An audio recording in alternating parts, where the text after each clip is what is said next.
Thank you for joining us for this presentation on e-cigarettes and JUUL. We hope this will answer some of your questions about these products, as well as give you an idea of what can be done to combat the surge in usage among youth. Between 2011 and 2015, there was a 900% spike in youth e-cigarette use, which made e-cigarettes the most frequently used product among youth. The popularity of e-cigarettes and JUUL are helping to normalize tobacco use among a new generation. Left unchecked, we risk setting millions of kids on a path of nicotine addiction. As we'll see in this presentation, these products are far from harmless. Leaving aside the ongoing debate about adult use of e-cigarettes, all health experts agree that e-cigarettes should not be used by kids. Even those in the e-cigarette industry agree on this point. Now let's learn more about these products and how we can help prevent kids from falling into the latest nicotine addiction trap. The vapor produced and inhaled when using an e-cigarette or JUUL is not harmless. In fact, it can often contain many harmful ingredients. While e-cigarette vapor generally contains fewer harmful chemicals than smoke from burned tobacco, it is important to keep in mind the difference between less harm and harmless. Jumping out of a third-story window will cause less harm than jumping out of the 10th floor, but neither is harmless. E-cigarette juice, e-juice, is the liquid that is heated to become the inhaled vapor. This is the same with JUUL devices. The e-juice may contain cancer-causing chemicals, heavy metals such as nickel, tin, and lead, and almost always contains the addictive tobacco-derived compound, nicotine. The nicotine content and concentration may vary, but as we'll learn, labels aren't always a true indicator of what's inside e-juice. Some of the ingredients in e-cigarette vapor could be physically harmful to the lungs in the long term. For example, some e-cigarette flavoring may have been deemed safe to eat, but not to inhale. It is difficult for consumers to know what e-cigarette products contain because labeling requirements are limited and inconsistently applied. For example, some e-cigarettes marketed as containing 0% nicotine have been found to contain nicotine. Using nicotine in adolescence can harm the parts of the brain that control attention, learning, mood, and impulse control. Each time a new memory is created or a new skill is learned, stronger connections, or synapses, are built between brain cells. Young people's brains build synapses faster than adult brains. Nicotine changes the way these synapses are formed, interfering with the brain's sensitive pleasures and rewards feedback loop. Because of this, nicotine in adolescence may also increase risk for future addiction to other drugs. E-cigarettes use has been shown to increase the risk of ever using combustible tobacco cigarettes among youth and young adults. Young adults who use e-cigarettes are more than 4 times as likely to begin smoking cigarettes within 18 months, compared with their peers who do not vape. These graphics from the National Institute of Health illustrate some of the points we discussed in the previous slide. The top chart shows e-cigarette use among teens as a predictor of future use of traditional tobacco products, including cigarettes, cigars, and hookahs. 30.7% of teen e-cigarette users started smoking within 6 months, while 8.1% of non-users started smoking. The second figure shows the knowledge gap that students have about e-juice ingredients. What we see is not just that 13.7% of teens don't know what's in their e-cigarette, 66% believe it's just flavoring. As we learned earlier, there are many different chemicals in e-cigarette vapor, and more often than not, there is nicotine. According to the Truth Initiative, 99% of e-cigarettes sold in 2015 contain nicotine. Manufacturers don't have to label or report the ingredients, so users don't know what's exactly in them. So what are the components of an e-cigarette? All e-cigarettes contain four basic parts: a battery, a microprocessor, a heater or atomizer, and a cartridge or tank. There are many variations on the mechanism, but the basic process is the same. The microprocessor senses when the user inhales on the end of the e-cigarette, and on this cue, instructs the heater to vaporize the liquid, which the smoker inhales through the mouthpiece. The vapor is then drawn into the lungs in the same way that a regular cigarette is inhaled. E-cigarettes come in several different forms. The 3 most common are disposable, tanks, and JUUL. The pictures in the red box, number 1, show some examples of disposable e-cigarettes.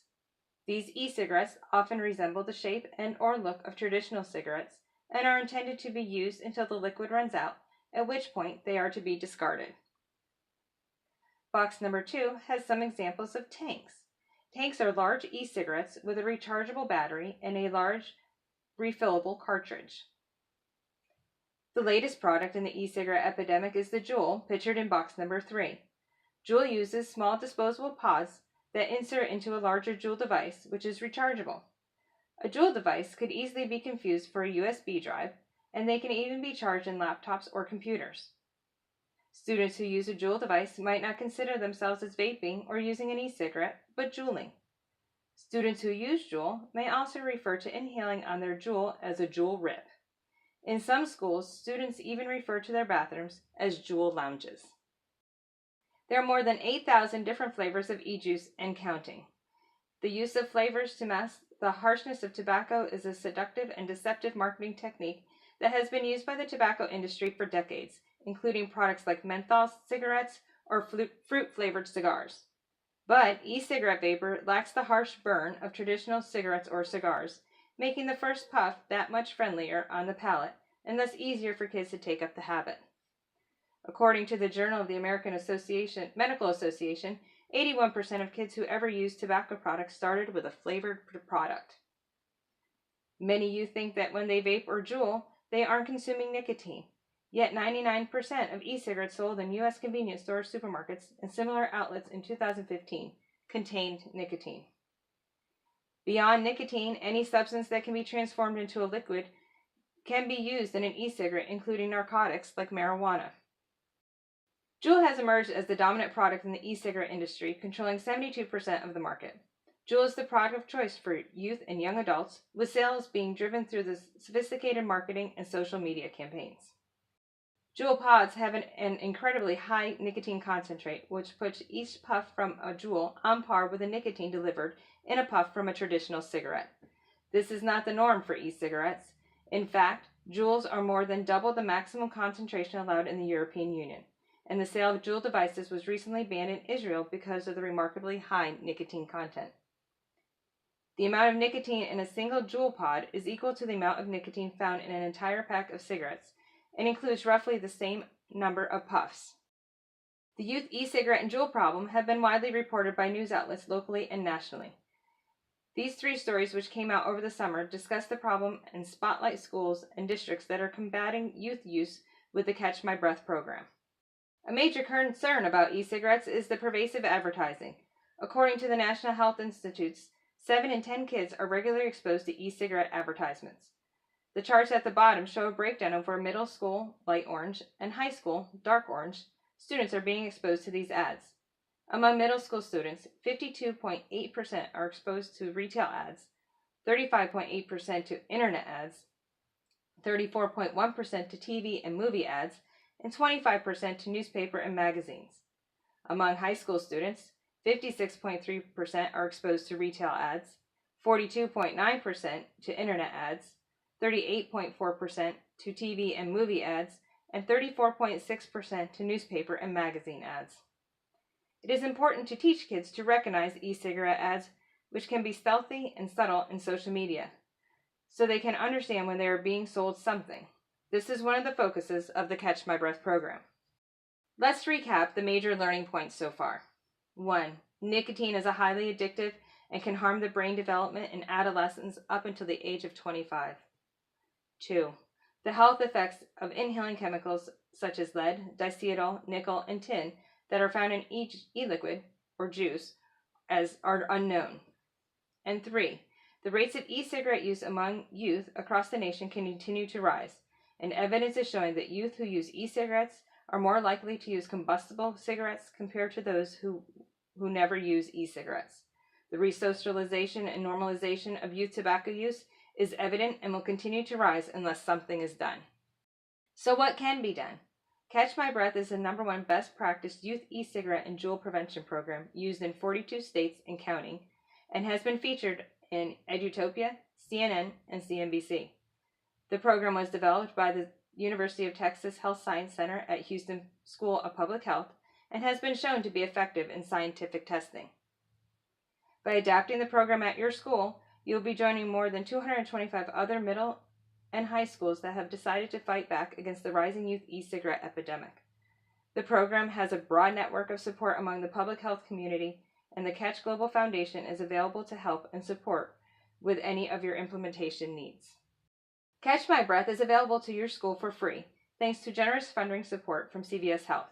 The program aligns with the National Academic and Common Core Standards, as well as Standards 3, 4, 5, and 7 of the SHAPE Health Education Standards.